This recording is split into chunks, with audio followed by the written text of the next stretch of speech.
Hi everybody, I'm Susan Mulvihill.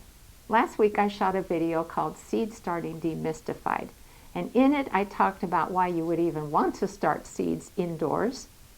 Then I went through the different types of supplies that you will need, and then I took you through the actual steps of planting seeds. So in that video I promised that I would do follow-ups, and I fully intend to do that because I want you to see the whole process from planting that seed to transplanting the seedling out in your garden.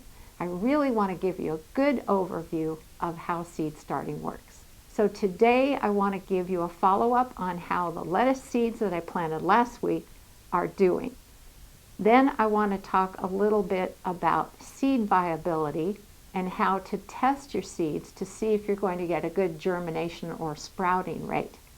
And then I also want to touch on grow lights just a little bit as far as the placement of them above your seedlings. Now before we get started today, I wanted to give you an update on something. You'll recall in my first Seed Starting Demystified video, I mentioned this product called No Damp Off as a way to prevent damping off disease on your seedlings. And this has been a great product. It is milled sphagnum moss, which has a natural compound in it that inhibits the development of the fungi that cause damping off disease. Well, I got a note from a very nice lady named Bernice who let me know that this product is still being made, but it's being made under a different name. Still being made by the same company. So I wanted to show you what that is in case you're trying to look for this product as well. The name of the manufacturer is Mosser Lee. Their website is mosserlee.com. And the new name of the product is Succeed Organic Seed Starting Medium. It is the same material. It is sphagnum moss that has been milled, so it's very fine. It does not have any peat moss in it, which is good. And apparently you can start seeds in just this product. But as I showed you in my last video, I just sprinkled a light layer of it over the surface of the seed starting soil. And that has worked just great for me. Now the size of the container is a little larger than what I showed you before. It is now 244 cubic inches or 4 liters. And it costs $9.99. I also found it on Amazon for you, and you can get it for $8.99. So I just wanted you to know what the new name was because I didn't want you to go on this wild goose chase trying to find No Damp Off when they're not making that product anymore. And thank you, Bernice. Okay, let's check on those lettuce seedlings. I planted lettuce seeds in here a little over a week ago, and ta-da! I've got lettuce seedlings. Look at these little guys. Now, this might not look like the seeds germinated very well in these two middle rows, but actually some of them are just now sprouting, so they're a little hard to see, but there are plants in every single cell. This row, which had little gem romaine, did not germinate as well as I would like. There's 3 that didn't germinate. There's a teeny tiny little seedling there and there. Those are older seeds, and we're going to talk about that in a moment. But I did reseed them a couple of days ago, and that's why I've been leaving the dome lid on the top to increase humidity to help them germinate. Then this lid will stay off permanently. So just to let you know what I'm growing, this first row is Butter Crunch. That's my favorite lettuce variety. This second row is Crisp Mint, which might sound like a funny name for lettuce.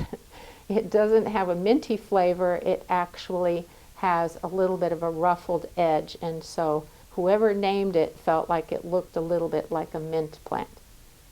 Again, the third row is Little Gem Romaine, and the fourth row is Merlot. And when they get their true leaves, the leaves are supposed to be a lovely burgundy color, which I thought would look really pretty in salads. So overall, I'm pleased, just waiting for the last little stragglers to germinate, and then again, the humidity dome comes off. Let's talk a little bit about seeds not germinating. Different types of seeds have differing lengths of time that they remain viable for. We also call it their shelf life. Some types of vegetable seeds don't have a very long shelf life, and others have an amazingly long shelf life. But what can happen is if you plant some older seeds, they might not germinate as well as you'd like, and then you have to do like I am, which is replanting the seeds. Fortunately, I have plenty of time, so it's not a problem. And I like to be thrifty, so I don't want to throw out seeds. Now, the first thing you need to know when it comes to vegetable seeds is what their average shelf life is. And I've got a solution for that. I created a seed viability chart because I wanted to provide you with an easy reference that lists how long seeds tend to be viable for. So if you go to my website, susansinthegarden.com, and then go down to the guides menu, look underneath that, everything is alphabetical, and here is the seed viability chart. Now I've already got it up on the screen. Let me just move it up so you can see it. So what I did is I listed the types of crops whose seeds are good for 1 year, 2 years, 3 years, 4 years, 5 years, and 6 years. And notice how lettuce wins the prize for being viable for the longest amount of time, 6 years. Now, that said, I want you to remember that just because it says something is viable for a certain number of years, that doesn't mean the seeds aren't still good. And so that's why I want to show you how to test your seeds for viability so you know if they're still worth planting in your garden. Conducting a viability test on your older seeds does not require any fancy equipment. All I have is the seeds, obviously, a lightly moistened paper towel, and a bag that I can seal. So you choose 10 seeds, and I'll explain why in just a moment. Put them onto the paper towel.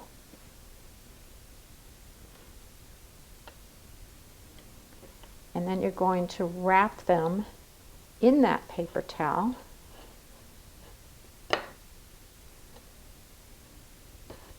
And put it inside the baggie and seal it.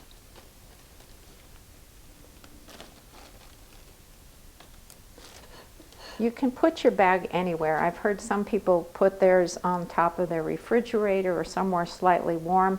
I just keep them in sort of a dark area of our kitchen counter, and I'll leave them there for approximately 2 weeks. Now you can check on your seeds off and on over the course of those 2 weeks, and 2 weeks is pretty much the maximum amount of time that you need to conduct this test. But basically you want to see how many seeds will germinate within that span of time. So why 10 seeds? Well, it just makes for easy math. If all 10 of your seeds germinate, that means you have a 100% germination rate. If only 5 germinate, you've got 50%. If just 3 do, you've got 30%. If you end up with 60% germination or lower, you have 2 options. One is you can replace the packet of seeds, and the other option is a little more thrifty. What you do is you plant the seeds more thickly than what the seed packet says, and just know that you might have to thin them in case they germinate more than you were expecting. But this is a very simple test to conduct, and if you have old seeds and you're wondering if they're still good, this is a great way to find out. Now I have some older bean seeds that I tested last year, and I wanted to show you the result. As you can see, I ended up getting 100% germination from these old bean seeds.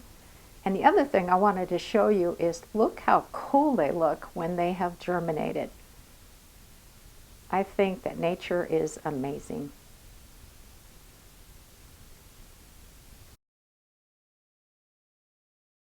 In my previous video, I talked a little bit about grow lights and how they are really helpful when starting plants from seeds. There are a lot of different intensities of light bulbs that come with grow lights, plus there are specialized bulbs that you can buy. As I mentioned last time, this is a stack and grow light system from Gardener's Supply, and it comes with full spectrum LED light bulbs. While your seedlings are growing, your goal is to locate the lights at the best height. You don't want the lights so high above them that the seedlings will be reaching for the light and becoming what we call leggy. But you don't want the lights so close that the seedlings' leaves become scorched. With my system, I find that about 2 inches above the tops of the seedlings is ideal.